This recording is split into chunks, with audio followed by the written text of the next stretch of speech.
អាសដរអាចេនីដែលជាព្រះរាជទីនាំងរបស់ព្រះរាជាម្ចាស់ផែនដីដែលអាចរាប់បញ្ចូលថាជាអង្គរបស់ព្រះរាជានេះគឺជាអត្ថបទសិក្សាត្រួតត្រាត្រាស់រិះពិចារណានិងវិភាគវិនិច្ឆ័យស្វែងរកភាពច្បាស់លាស់ប្រកបជាក់ដោយលក្ខណៈវិនិច្ឆ័យបានល្អល្អះត្រឹមត្រូវ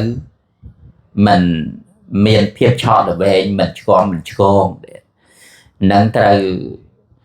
មាននៅមូលដ្ឋានគឺពុទ្ធិចំណេះដឹងជាប់ជាឧបនិស្ស័យមកដែលអាចអាស្រ័យប្រកបនៅកិច្ចការរួមជាមួយនឹងព្រះរាជាជាម្ចាស់នៃផែនដីបាននឹងគឺត្រូវ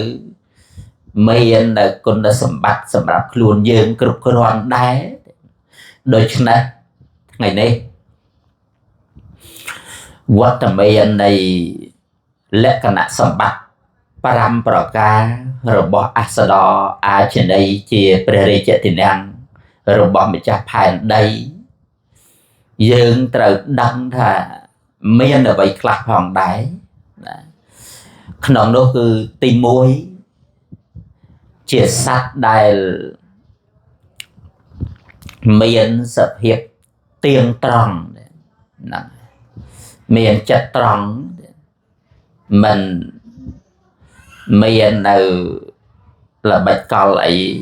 នោះទេគឺសត្វដែលមានចិត្តត្រង់ទី2គឺជាសត្វដែលមានសន្ទុះលឿនទី3គឺជាសត្វដែលមានចិត្តទន់ភ្លន់ទី4គឺជាសត្វដែលមានចិត្តអត់ធ្មត់អត់ធន់និងទី5គឺជាសត្វដែលមានចិត្តស្ងប់ស្ងៀម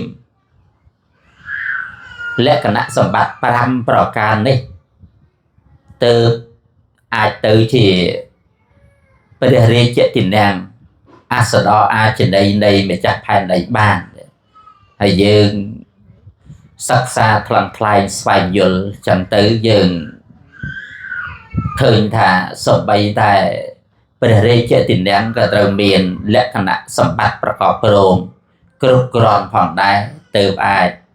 ទៅជាអង្គរបស់ព្រះរាជាមួយបាន